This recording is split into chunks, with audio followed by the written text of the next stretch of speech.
love to share whatever we have with as many people as we can.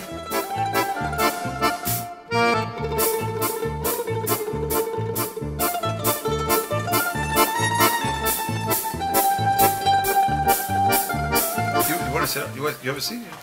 I would like to emphasize one of the aspects of this parasha, which discusses the garments of the Kohen Gadol. V'asita bigdei kodesh li'aharon achicha, and you shall make special garments of holiness for Aharon your brother, l'chavod u'l'tifaret, with special levels of glory and splendor. Find the way to bring bigdei kodesh.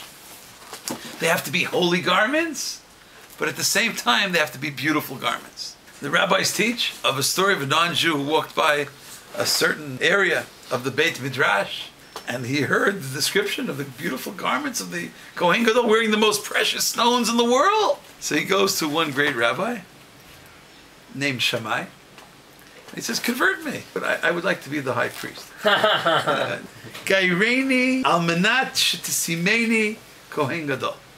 And Shammai, I guess out of respect for the Torah and to the absurdity of this request, throws him out of his house. But this determined convert, this determined Gentile, doesn't give up. And he went to Hillel, he says, I would like to convert to Judaism on condition that you appoint me to be Kohen Gadol. Hillel says, fine. And then he says, of course, it's only a technical problem if you want to be the high priest. So you have to study a little bit. I mean, you know, and he studies, and on his own, he realizes eventually that he can't be the Kohen Gadol. He comes across a certain sentence which teaches that even someone on the level of King David can't be the high priest. Can you make sure that the beautiful garments are being worn with the inner self of beauty as well? Is it only something which is externally beautiful, or is it something internally beautiful? Because, as one of the commentaries points out, there's a section in the Talmud, I'm not sure exactly what it means. Many of the teachings about clothes are in Masechet Shabbat. In one place, Daf Kuf Mem Hey, the rabbis teach, why is it that the clothing of the sages in Bavel, why is it that the Talmidei Chachamim in Bavel dressed in such an outstanding way, so much more so than the outstanding scholars in Eretz Yisrael? Mipnei ma Talmidei Chachamim shebebavel mitzuyanim lefi she'einan b'nei Torah. There are two ways of understanding this. We'll try to discuss both. Because they really weren't as scholarly as those in Eretz Yisrael.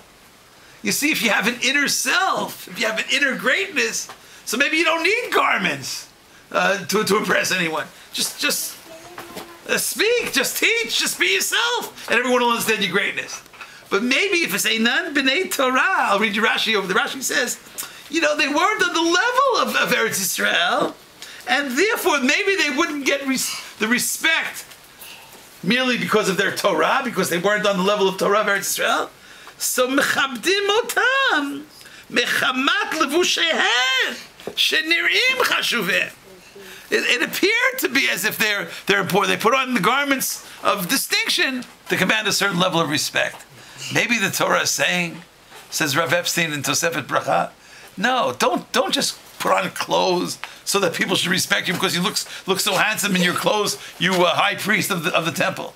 You have to have an inner beauty and somehow combine that holiness with the level of kavod and tiferet. According to another reading there, it means Einan B'nei Torah. Why are they wearing such outstanding clothing? Not that the rabbis were on any less of a lower level. According to Rav Elazar Moshe Halevi Horowitz, that's one of the commentaries printed in the back of the standard edition of the Shas, he says differently. He says, Lefish Einan B'nei Torah doesn't mean the rabbis in Bavel were not on the level. He says the people, the masses in Bavel were not on the level to appreciate it. If you're amongst a group of people who really appreciate scholarship, who really appreciates piety, then it's enough just to be pious. It's enough just to be on a level of a scholarly level. But if the people you're dealing with, to them the most important aspect is what does the person look like? How are they dressing? That's the way they make judgments about the nature of the person. Then maybe they had to emphasize certain kinds of clothing. In Yechezkel, in the book of Ezekiel, it says that when the Kohanim would leave the temple, they would have to take off their holy garments. Of course, they weren't allowed to walk around the streets with their regular holy garments. And it says, V'lo yikaddishu et ha'am bebigdeihem, which at least according to one reading means they have to figure out a way that they can teach the holiness to the people, but not only through their clothes. They have to be able to wear regular clothes and still get that message of holiness across. And I've met people over the years who have distanced themselves from even religious practice because they met certain people who were dressed in certain kind of ways which they didn't like the way they were dressed. You know, I mean, so you'll say, so what? Did you listen to their teachings? Did you hear what they were saying? Did you see the way they behaved? No, they wanted external levels of maybe the garments of the high priest. They wanted this connection of Big Day Kodesh and L'Chavod L'Tifar. They wanted the holiness. They wanted the inner holiness, but they also wanted some kind of level of external beauty. I had the privilege of studying under the tutelage of great rabbis. I studied in Slobodka. And Slobodka, I don't know, they were very meticulous about their clothing. I said to one of my children, I remember years and years studying with a certain great Rav. I never saw him come to the shiur every day. Never saw him come to the shiur without his shoes being polished. He had polished shoes every day. You know, I mean, you couldn't find like one speck of dirt. You could say others. Well, is that the most important value? I think a careful reading of Tetzaveh says yes. Doesn't mean on some level that each of us is charged with that special mission to figure out how to dress properly, how to go out to the world, to the people who are looking up to the Kohanim, and somehow combine these two levels of Big Day Kodesh and Kavod and Tiferet.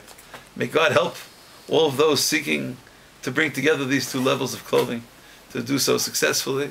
And may all of those people leading Am Yisrael, leading the world, may each person learn the proper levels of dress which are appropriate in the spirit of Parshat Tetzaveh. Some people could say, that's superficial. Maybe. But you have to have both aspects, and we hope that everyone trying to do so should be able to do it successfully in the spirit of Parshat Tetzaveh, in the spirit of the garments of the Kohen Gadol. Yes? Mordechai, I don't know if it's connected, but I think it may be. On Shabbos, when I wear my kaftans, or the white one or the Yerushalmi, and I'm going towards Nikvadat Tovai, Meir Sharim, a lot of people say to me Shabbat Shalom. Now when I just wear the Khalifa, they don't say, very few say Shabbat Shalom. There is a special notion. That's why I said it's in Masechet Shabbat. That's why so many of the teachings, where Rabbi Yochanan says, I never refer to my clothes merely as clothes, but the clothes were those aspects of my personality, those aspects of my being that brought honor to me. Mm-hmm. You know, do clothes make the person, right? And there's a special teaching about wearing special clothes on Shabbat. There's a discussion in Masechet Shabbat about shinui begadim, to change your clothes. I had one student told me that he has a special pair of glasses for Shabbat, and it's like, wow. You know? But maybe that's part of it. I guess maybe if they see in you a certain light of Shabbat, they're moved to Shabbat Shalom.